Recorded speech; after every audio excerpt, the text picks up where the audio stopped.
Une production du Studio SF. Là, Toi, tu sentais qu'il y avait plus que juste Oui. la question. Là. Voilà, exactement. Qu'il y avait quelque chose qui sous-entendait, qui était sous-jacent à tout ça. Ouais, j'ai senti que c'était pas juste une pétition, puis qu'il y avait vraiment un mouvement en arrière de ça qui voulait vraiment faire quelque chose, puis que j'avais l'impression que ça passait un peu sous le radar, tu sais.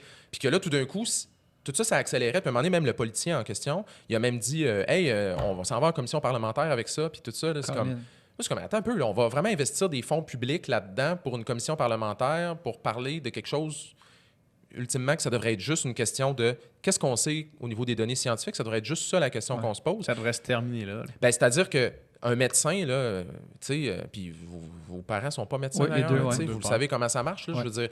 Un médecin, ça prescrit un médicament s'il juge que le médicament il est efficace et qu'il est sécuritaire. S'il n'y a pas ces preuves-là, bien, probablement qu'il ne va pas le prescrire, tu sais, parce que c'est juste... Je veux dire, pourquoi il ferait ça? C'est pas éthique de le faire, tu sais. Fait que pourquoi est-ce qu'on demande d'autoriser des injections? Pourquoi on demande d'autoriser? On n'a pas à autoriser rien. C'est pas illégal. Si les médecins ne le prescrivent pas, c'est parce qu'on n'a pas de preuves puis qu'un médecin ne va pas faire quelque chose juste sur un feeling. Pourquoi passer par un politicien qui n'est pas un expert en la matière, qui ne s'y connaît pas, pour que lui mette de la pression sur des médecins où c'est leur domaine de savoir ça? Ça n'a aucun sens. Pour moi, écoute, tu mets vraiment le doigt sur la patente. Moi, j'ai senti qu'il y avait de l'ingérence. Il y avait de l'ingérence politique dans un sujet qui est purement scientifique. C'est là que ça m'a gossé. Fait que j'ai fait beaucoup des mises à jour sur cet article-là pendant 1 an à peu près. Puis plus ça allait, puis pire ça allait. C'est-à-dire qu'il y avait un groupe de personnes qui étaient probablement des signataires de la pétition, j'imagine, là, mais que progressivement, là, je voyais des messages passer là, sur les réseaux sociaux que là j'étais devenu comme l'ennemi à abattre. Tu sais, comme un moment donné, j'étais sur mon Facebook, puis là, je voyais saviez-vous que le pharmacien, c'est pas un vrai pharmacien en passant, tu sais? C'est comme, ah oui, OK, ils viennent de découvrir ça. Je veux dire, je suis un vrai pharmacien. Là. Ils commençaient à avoir des fausses informations qui circulaient sur moi. Un moment donné, il y avait genre une autre fake news du pharmacien, telle affaire. Ils m'accusaient de fake news. Là, j'étais comme, attends, c'est comme Trump fait aux États-Unis, là, qui accuse les médias de fake news. C'est ici, là. Après ça, il y avait quoi? Il y avait aussi... Ah oui, il y avait aussi des gens qui passaient des citations et disaient « Voici ce que le pharmacien a dit aujourd'hui, blablabla. » Je suis comme « J'ai jamais dit ça. » C'est comme... Je sais pas où c'est qu'ils ont pris cette citation-là. C'est une citation complètement inventée où c'était 2 bouts de phrases qu'ils avaient pris dans 2 commentaires. Ils les avaient mis un en arrière de l'autre. Fait que pendant des mois, ils ont comme... C'est comme s'ils ont monté un faux personnage. Ils se sont comme monté un personnage que je suis pas. Tu sais, dans le sens où... Tu sais, dans ce que je fais, des fois, je suis un peu baveux puis tout ça, mais dans ce cas-ci, je trouve pas que je l'avais été vraiment. Je trouve que j'avais été quand même proper. Mais ils ont vraiment créé un personnage qui est un monstre, essentiellement.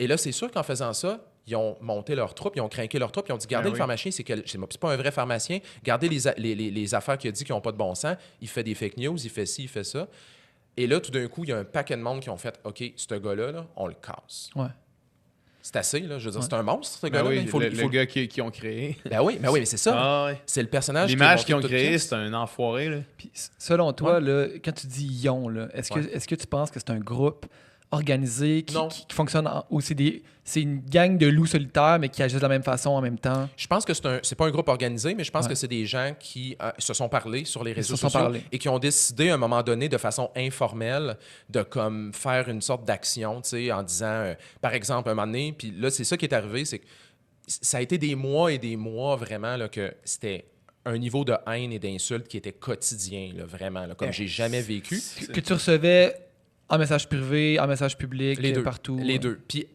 honnêtement, là, ça me dérange pas. Genre, ça me dérange vraiment pas, ça. T'es quelqu'un qui a quand même une bonne carapace à ce niveau-là. Là. Pas tant que ça, honnêtement, mais pas tant que ça. Ben, je veux dire, je suis très sensible. Le seul fait que tu fasses ce que tu fais, ouais.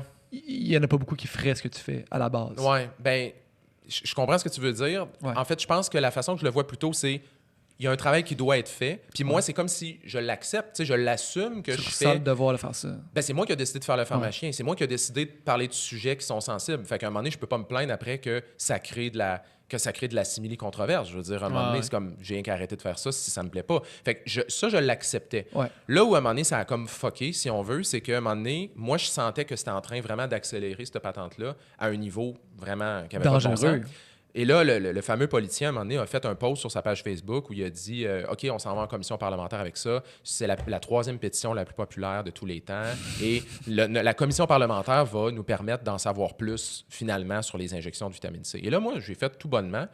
J'ai fait hey, je vais y écrire à ce gars-là. Fait que j'ai écrit Sur son post, carrément. J'ai fait juste un commentaire sur son post en disant « Hey, Monsieur X, le politicien, j'ai dit je lis votre affaire, là. Pouvez-vous nous expliquer, juste question simple, pouvez-vous nous expliquer en quoi une commission parlementaire va nous en apprendre plus sur le sujet? Ouais. Essentiellement, c'est des questions scientifiques, ça, là, à ce stade-ci. Fait que pourriez-vous juste nous éclairer sur la question? En gros, c'est ça que j'ai dit. Et là, ça n'a pas passé. L'avalanche. Et là c'est là qu'ils ont fait « OK, ce gars-là, on le tue. » Ouais.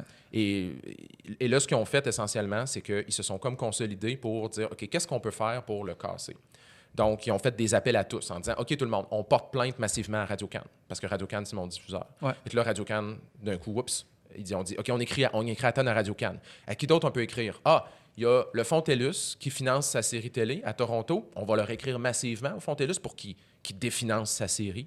Ouais. À qui d'autre qu'on peut écrire? On va écrire à l'Ordre des pharmaciens. Portons plainte massivement à l'Ordre des pharmaciens. Ah, OK. Après ça, il y a une blonde, lui. Sa blonde, c'est India Desjardins. Elle écrit des romans. On boycotte ses livres. On fait un appel au boycott de ses livres. On dit que les livres de ma blonde, c'est des torchons et qu'il fallait les boycotter. Ma blonde, elle n'a aucun rapport avec ce que je fais. Là, ils ont révélé l'adresse d'une pharmacie où je travaille, la pharmacie principale où je travaille. T'sais. Et il y a eu aussi des menaces de mort à travers ça, mais à la limite, c'était l'affaire la moins pire, je trouve. Hey. Et là, honnêtement, moi, j'ai fait « OK, sorry, là, mais là, c'est plus quelque chose que je suis prêt à accepter. Ouais. Je vais en prendre des insultes pendant 8 mois, là, mais je ne vais pas accepter ça. Pour moi, là, ça franchit une limite que... Mais là, ça devient dangereux, carrément. Là, ouais. Ça atteint un niveau où on peut pas... il ne faut pas qu'on accepte ça. Puis c'est là que j'ai fait un statut sur ma page pour en parler. Puis là, ça a fait un peu... Mais Dieu merci que tu as fait ce statut-là quand même, parce qu'il y a eu un espèce de changement de paradigme à ce moment-là.